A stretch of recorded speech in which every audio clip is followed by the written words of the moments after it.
होंगे, खरीद के साथ होंगे। गाइज आज की वीडियो में बहुत ही खुशी के साथ बना रही हूँ क्योंकि मैं बहुत खुश हूँ कि आखिरकार ज़हीर ने ये कबूल कर ही लिया है कि जी हाँ, जिस वक्त दुआ ज़हरा यहाँ से गई तो वो अकेले नहीं गई थी, बल्कि ज़हीर और उनका भाई शबीर और शायद साथ में और भी कुछ लोग जो हैं वो मौजूद थे जिस वक्त दुआ ज़हरा यहाँ से गई। तो वो बात जिसपे सब लोगों के मतलब दिमागों में तहलका मचा हुआ था, सब लोग जो है इतना ज़्यादा पॉइंट आउट कर रहे थे जिस चीज़ को कि भाई ऐसा कैसे हो सकता है कि एक 14 साल की बच्ची जो है वो अकेले कराची से लाहौर ट्रैवल कर लें इतनी आसानी के साथ, ऐसा कैसे हो सकता है। तो गाइज सच यही है कि ऐसा हुआ ही नहीं कभी। ठीक है, तो ज़हीर के टॉपिक में बात करते हैं। उससे पहले ये बात कर लें कि दुआ ज़हरा जो है वो अब कराची में मौजूद है, शेल्टर होम में वो रह रही हैं और फुल प्रूफ सिक्योरिटी के साथ रह रही हैं। उनके पेरेंट्स के अलावा किसी को भी उनसे मिलने की इजाज़त नहीं है। ये बहुत ही खुशी की बात है कि किसी को उनसे मिलने नहीं दिया जाएगा। कोई फालतू का यूट्यूबर कोई भी और ना उनसे मिल सकेगा, ना ही उनका ब्रेन वॉश कर सकेगा। तो गाइस बात करते हैं अब ज़हीर पे। जो तमाम बातें थीं, जो तमाम केस था जो कि अब तक उलझा हुआ था, आखिरकार वो हल होने पर आ ही गया है। हल कैसे हुआ है? हुआ नहीं है बल्कि अब होना है। असल में तो असल इन्वेस्टिगेशन, असल केस तो अब शुरू होने जा रहा है। अब तक जो कुछ चल रहा था सिर्फ झूठ चल रहा था, पब्लिक को सिर्फ और सिर्फ घुमाया जा रहा था कि यूँ हो गया यूँ हो गया, लेकिन उसमें कहीं भी सच्चाई थी ही नहीं। ये केस शुरू ही एक झूठ से हुआ था।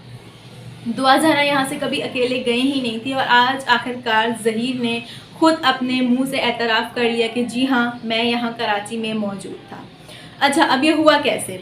वैसे तो ज़हीर साहब कभी भी कबूल नहीं करते कि हम कराची में मौजूद थे। हुआ ये कि जो बाबर सलीम साहब हैं, जिनको आप सब लोग जानते ही होंगे, उन्होंने इस केस में जब इन्वेस्टिगेट करना शुरू किया तो उन्होंने CDR डेटा निकलवाया। ठीक है, CDR जब डेटा निकलवाया उन्होंने उसकी ज़हीर और जो उनके भाई शबीर हैं उनकी लोकेशंस को ट्रेस करवाया।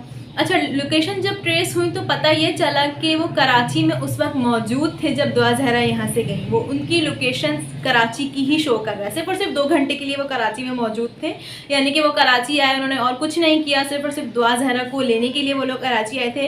अच्छा, अब ये साबित हुआ उनकी लोकेशन से कि 2 अलग अलग तरह की लोकेशंस आ रही थी, यानी कि ज़हीर की अलग और शबीर साहब की अलग। तो इसका मतलब ये हुआ कि एक गाड़ी नहीं थी, गाड़ियाँ 2 थीं और न जाने उसमें कितने लोग थे, हम अभी कुछ कह नहीं सकते। लेकिन ये बात बहुत अलार्मिंग है कि एक बच्ची को लेने के लिए 2 गाड़ियाँ आई हैं। अच्छा, दूसरी अलार्मिंग बात क्या है कि आए तो वो लोग सही हाईवे के रास्ते से थे, लेकिन गए वो कुछ ऐसी जगह से जो कि बहुत ही सुनसान और गांव टाइप एरिया होता है, जो कच्चे रास्ते होते हैं, वहाँ से गए। इन्वेस्टिगेट किया, जब इस बात को इन्वेस्टिगेट किया गया तो जिस कच्ची जगह से वो लोग गए थे वहाँ के रिहायशियों ने ये बात कही कि ये वो रास्ते हैं जहाँ से हम लोग खुद नहीं ट्रैवल करते, जहाँ से लीगल लोग ट्रैवल करते ही नहीं है, लोकल ट्रैवलिंग नहीं होती है। ठीक है, तो ये कुछ ऐसे रास्ते थे जहाँ से ये लोग उसको लेकर गए ताकि ये लोग कैमरा की आंख से बच सके। अब जब ये इन्वेस्टिगेशन शुरू हुई, लोकेशन ट्रेस करवाई गई, तब जाकर ज़हीर साहब ने जो है ये कबूल किया कि जी हाँ, वो लोग इस वक्त कराची में मौजूद थे। अब आप लोग ये सोचें कि जब केस शुरू ही झूठ से हुआ है तो और न जाने कितने कितने कितने झूठ होंगे इस केस में। बीच में कहा यह भी जा रहा है कि ज़हीर के और शबीर के साथ कोई 33 लोग और मौजूद थे और जो ज़हीर की वालदा हैं वो अकेली नहीं, उनके साथ भी 7-8 औरतें मौजूद हैं। पर इस बात में अभी तक कोई सबूत नहीं आया है, कोई कंफर्मेशन नहीं है, इसीलिए हम इसको बात को कंफर्म तो नहीं करेंगे। लेकिन ज़हीर ने ये झूठ अपना कबूल कर लिया है। और अब आप लोग ये सोचें कि ये केस शुरू से ही झूठ है। ना ही तो दुआ ज़हरा यहाँ से अकेली गई, ना ही उन्होंने कोई टैक्सी बुक कराई। मतलब इन्वेस्टिगेशन घूम रही थी, लाइक टैक्सी ड्राइवर को ढूंढा जा रहा था कि कौन सा वो टैक्सी ड्राइवर है जो कि दुआ ज़हरा को ले गया इस तरह से। जब कोई टैक्सी ड्राइवर था ही नहीं तो कैसे ढूंढा जाएगा?